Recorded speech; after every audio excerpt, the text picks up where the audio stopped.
Hello and welcome to Brodual. This time we have Animallica. This is a huge wildlife overhaul that adds over 100 new species and subspecies of creatures to the game. The mod adds the new creatures to the leveled lists and scatters them evenly around the world. They've also been placed in appropriate areas, so you should only find them in their natural habitat. These animals vary from bears, boars, deers, cats, raccoons and many more. Most of them are subspecies of various types, so instead of just elks and deers, there's about a dozen different deer type creatures that come with new names, textures and altered models. At first we thought most of the new animals would just be retextures, because there's so many of them, but we were surprised and pleased to find out there's a huge amount of new models too.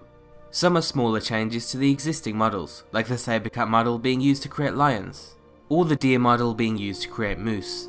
But others are more dramatic and come with unique models that you might have seen in other standalone mods, like rhinos, raccoons and boars. All in all, the mod is extremely simple, and because of that you shouldn't have any compatibility issues with other mods. The author has also optimised the textures and cleaned the mod so it should be safe to use in all circumstances. One thing to keep in mind is that because of the mod's simplicity, the new creatures are very basic and the main aim of the mod is to increase diversity and life in the game.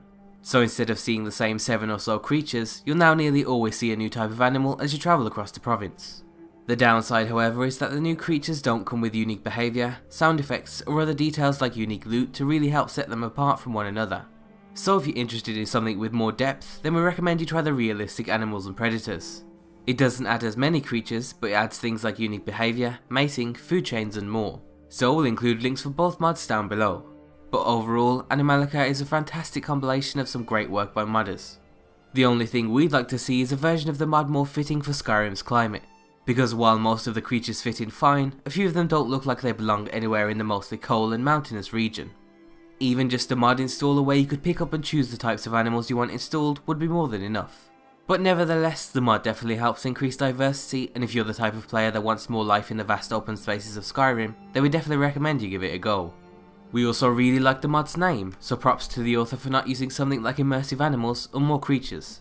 Absolutely everything you need is down below, and as always be sure to leave an endorsement on any mod you enjoy, and thanks for watching.